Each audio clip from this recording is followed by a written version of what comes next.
Юбилей службы вневедомственной охраны. Сотрудники Росгвардии организовали мероприятие в школе номер 7. Праздничный концерт в стенах лицея «Рандык». Отличная традиционной школы проект отметил 20-летие. Игрушки нашего детства. Выставка, организованная группой Happy Super Mom, будет радовать сибайцев 2 недели. А теперь об этом более подробно. Сегодня пятница, вы смотрите новости. В студии Эмиль Шбердин. Здравствуйте. 29 октября 1952 года в системе МВД была создана служба вневедомственной охраны. И в этом году она отмечает свой 65-летний юбилей. В преддверии этого события сотрудники управления Росгвардии по Республике Башкортостан, город Сибай, запланировали ряд мероприятий. Одно из них для учащихся кадетских классов прошло в школе номер 7. Подробнее об этом в сюжете нашего корреспондента. Товарищ капитан полиции, кадеты 7-й школы на мероприятие построены и готовы. Вневедомственная охрана – это структурное подразделение войск Национальной гвардии Российской Федерации, которое осуществляет охрану предприятий всех форм собственности и имущества граждан, а также поддерживает правопорядок на улицах. Встреча с сотрудниками городского отдела вневедомственной охраны, приуроченных к 65-летнему юбилею со дня создания этой службы, состоялась в школе номер 7. Приняли учащиеся кадеты 1, 6 и 10, 11 классов. Им очень понравилось.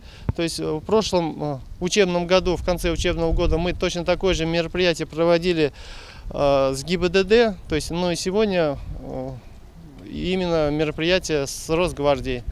Так как направленность наших кадетских классов именно правоохранительная деятельность, то есть это будущие сотрудники органов внутренних дел. В этот день учащиеся смогли ознакомиться с повседневной работой отдела вневедомственной охраны города. Ребятам были продемонстрированы экипажи и технические средства. Кадеты узнали, что сотрудники отдела постоянно совершенствуют свои служебные навыки, поддерживают физическую форму, отрабатывают приемы рукопашного боя, проводят тренировки по стрельбе. Вот сегодня сотрудники полиции пришли нам показать разную технику, их дубинки, пистолеты, машину, как все работает. Сейчас показывают, все наблюдают, смотрят. Всем понравилось, да, очень сильно. Прошедшее мероприятие показало свою эффективность. Были учащиеся, которых интересовала возможность в будущем пополнить ряды Росгвардии. Сотрудники вневедомственной охраны подробно рассказали о том, какие требования предъявляются кандидатам, поступающим на службу. Сегодня проведено мероприятие в 7-й школе, где созданы кадетские классы, приуроченное мероприятие к празднованию 65-летия дня создания службы вневедомственной охраны. В рамках данного мероприятия проведем уроки мужества с учащимися данной школы. Наши сотрудники служат родному городу, защищая законные интересы и права граждан. Хотелось бы поздравить ветеранов, пенсионеров, сотрудников и членов их семей с наступающим 65-летним юбилеем создания службы вневедомственной охраны. Путь становления службы вневедомственной охраны за прошедшие десятилетия был большим и нелегким, но на сегодняшний день ее подразделения являются одними из самых мобильных и боеспособных, качественно решающих задачи по обеспечению защиты и безопасности граждан. Сотрудники отдела вневедомственной охраны Сибая также профессионально служат родному городу, защищая законные интересы и права граждан. С праздником их поздравляют Ирина Оренбургина, Алик Кадыров, Любовь Карпова и вся телекомпания СТВ.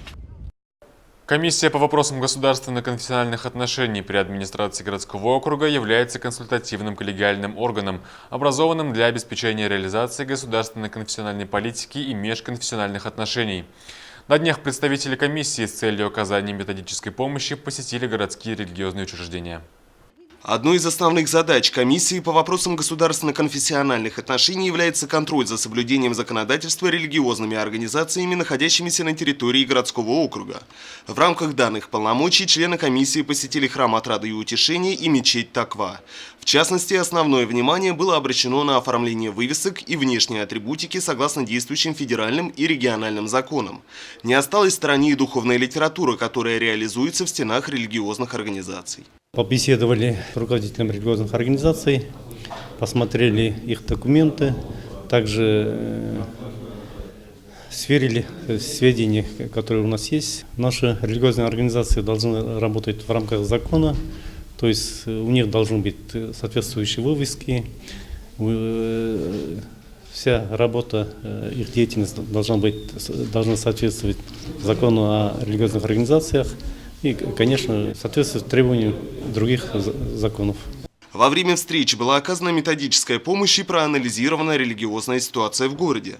Отмечено, что в этом отношении обстановка в городе контролируемая. Контакт с руководителями религиозных организаций налажен, выстроена модель взаимоотношений с правоохранительными организациями, курирующими данное направление. Конфликтных ситуаций в сфере межрелигиозных и государственно-конфессиональных отношений не зарегистрировано. Ринат Музафаров, Айгуль Хамитова, Радмир Сингулов, Гульгина Раскильдина, телекомпания СТВ.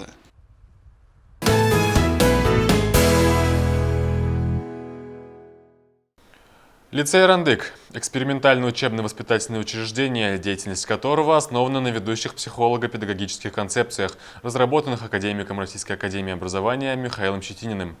Взрослые дети живут как одна большая семья.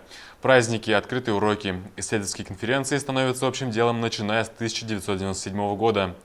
В этом году отличный от традиционной школы проект отмечает свой 20-летний юбилей. Проект лицея возник в 1993 году как проект учителей, желающих делать свою школу отличную от традиционной.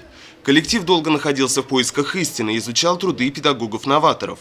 Среди изданий серии «Педагогика» встретилась книга Щетинина «Объять необъятное», в которой речь шла о технологии обучения методом погружения в предмет.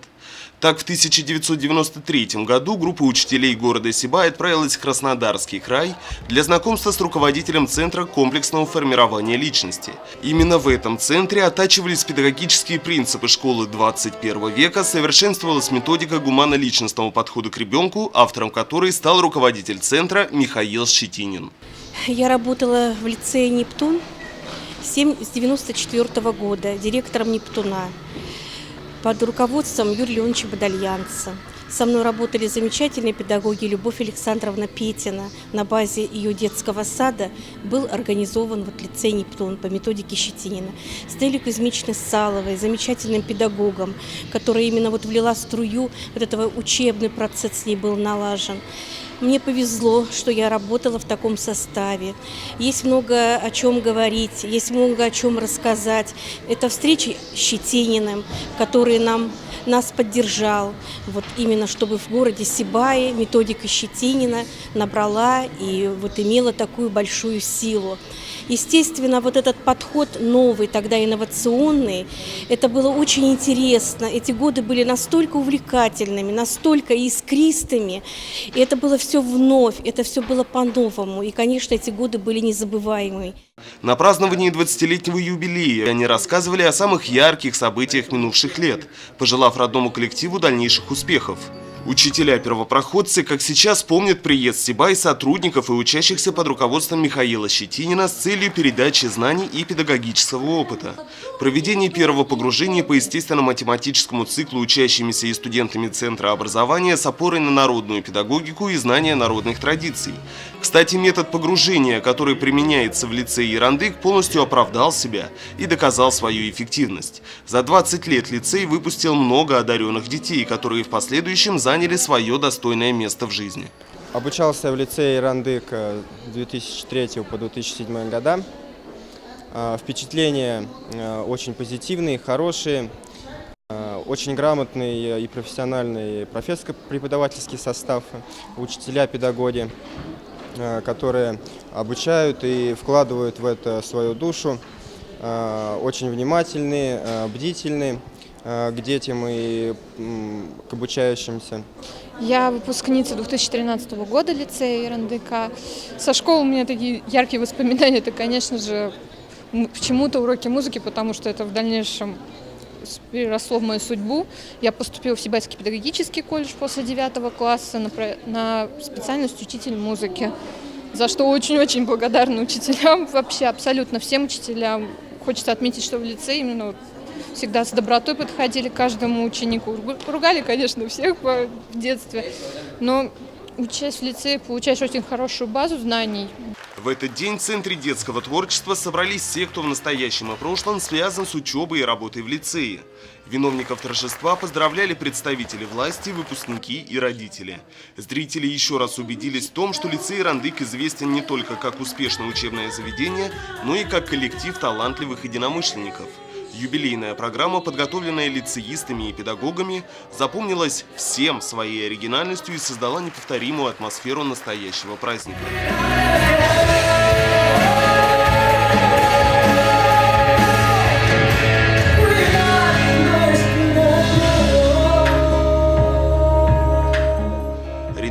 Музафаров, Айгуль Хамитова, Али Кадыров, Любовь Карпова, телекомпания СТВ. Игрушки моего детства. Так называется выставка, организованная группой Happy Super Mom, которая продлится в течение 2 недель в Центре народной культуры и досуга. Организаторам мероприятия удалось собрать множество экспозиций минувшей эпохи и подарить возможность каждому посетителю окунуться в мир счастливого и беззаботного детства. Подробности в сюжете Рената Музафарова. Игрушка всегда в той или иной степени являлась отражением своей эпохи. Сегодня детям покупают кукол Братц, роботов-трансформеров и фигурки суперлюдей, Бэтмена, Человека-паука и Супермена. Если это герои нашего времени, то дети советской эпохи имели совсем других кумиров. Отличались взгляды на мир, бытовали другие педагогические приемы и, соответственно, представления о том, какие игрушки должны попадать в руки ребенка.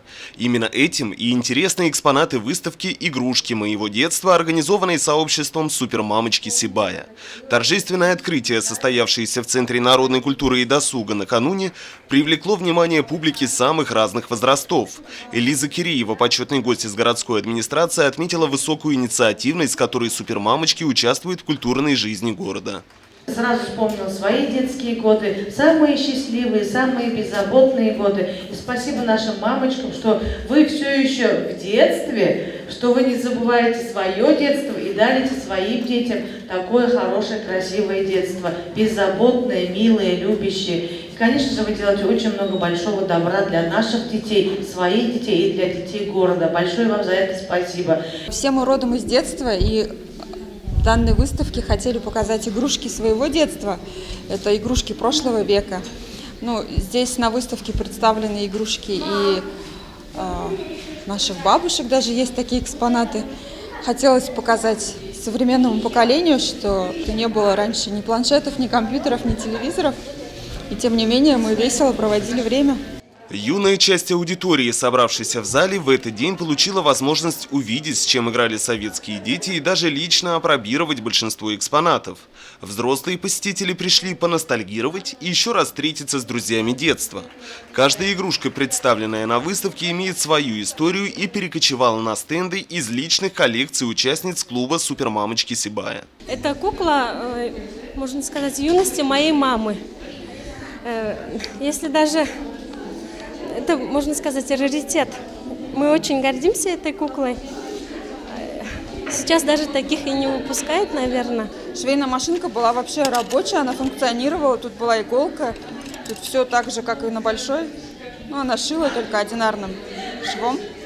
Сейчас, конечно же, и иголки тут не осталось, и осталась только имитация, что можно покрутить. Сейчас моя дочка играет с ней. Как комментируют родительницы, каждый выставленный экспонат представляет эпоху, когда слово «игрушечный» совсем не означало «бутафорский». Клавиши детского пианино отзывались вполне живым звучанием. Оловянные солдатики на поле боя отрабатывали реальную военную тактику, швейная машинка наносила вполне пригодную функциональную строчку, а каждая кукла отличалась своим характером. Юные посетители выставки, привыкшие имитировать любой опыт с помощью легких касаний по дисплею современных гаджетов, были приятно удивлены новыми для себя тактильными ощущениями. Тут так, идешь, а потом застреваешь, непонятно. Дома есть какие-то заводные, собачка есть похожие. Потому что эти игрушки, они не такие современные, которые каждый день печатаются, а они редкие такие редко у кого таких есть, с памятью какой-нибудь, еще с чем-нибудь. Выставка, организованная в Центре народной культуры и досуга, открыта для свободного посещения горожан в течение 2 следующих недель по будням с 9 до 17:30. Организаторы приглашают сибайцев всех возрастов воспользоваться уникальной возможностью посетить выставку и окунуться в детство образца советской эпохи.